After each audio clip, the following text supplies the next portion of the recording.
Peace and tranquility, brothers and sisters. Brother Montu, Brother Ace, Armin Gatling Training Series. All right, we're still on the equipment. This is continued. So now we're going to show you again. I use heavy hand weighted gloves. Brother Ace uses the Chinese rings. All right. Now, also, we use these. They don't know why. We use these. I use mine, right, for overall body, like how guys use the kettlebell, right? How you use the kettlebell. That's one thing you use too. I use this because my style, because of the toy that we explained to you, makes your frame and everything stronger from the inside. So we have to use the weights to even us out. All right, that's one. Brother Ace, want to tell you about the push-up pegs. There's two versions. These are more for your fingers. You got enough right here. We use wood when we do push-ups. This is our stand. All right. That's our wooden stand. Let them see it so you can make sure they can see it. I can see it from here. No, put it in here so they can see it. All right. Little elevation. Hopefully, this is enough space.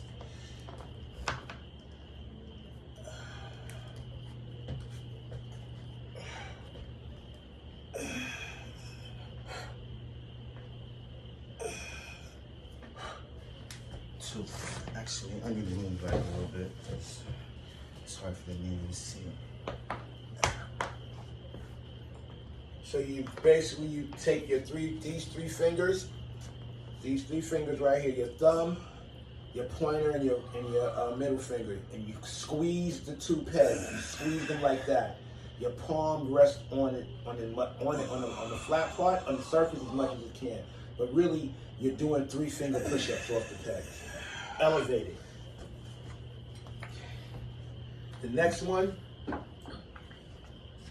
Those look like the regular push-up metal bars that you're used to. These are just wood.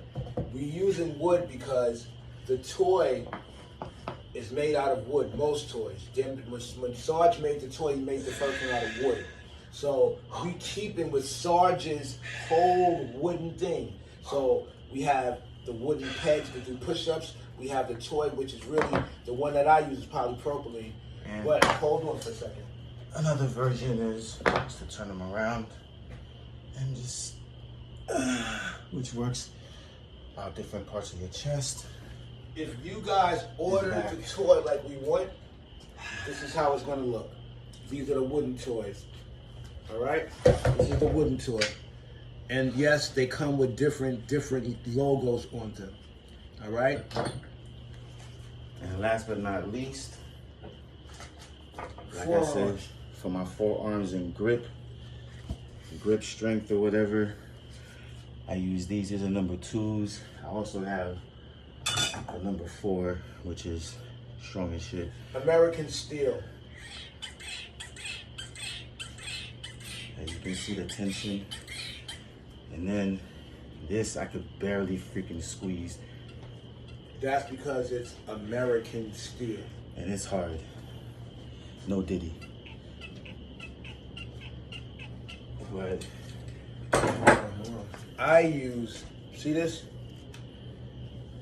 It's a piece of wood, all right? It's a cylinder. I use that for the proper space for eagle claw. For eagle claw, you should have what? 2 fingers, and then you make the claw. This is about 2 fingers. So now you can make the claw. So you practice that, like that, right? Forearms. But then, you know, also do small circle jujitsu. Now you gotta make a fulcrum with the pinky finger and going up like this. Again, working your forearms, right? But with this, in the middle, now you have something to grab onto when you're doing this exercise. And it's one breath. By the way, this is one breath. You gotta go. So you try to do it 5 times in one breath. Then when you go up and stop, and then you 5 breaths. Just keep squeezing from the pinky up and letting that finger dip over like that. Keep your arm straight. Don't move your shoulder up and down. Just that grip. That's for small circuit jiu-jitsu. Small circuit jiu-jitsu is what? Manipulating the fingers, the digits. So as you can see, it's like a digit. So if you constantly do this all the time, it's easy. If somebody here, it's easy to manipulate their fingers. Sorry, I said last but not least, but sometimes I get bored and I'll mess with the ball, but only when I really get bored. But these are little things you can do for practice, hand and eye coordination, you know. As you can see, it comes back viciously when you hit it extremely hard. And like I said, it's just hand and eye coordination.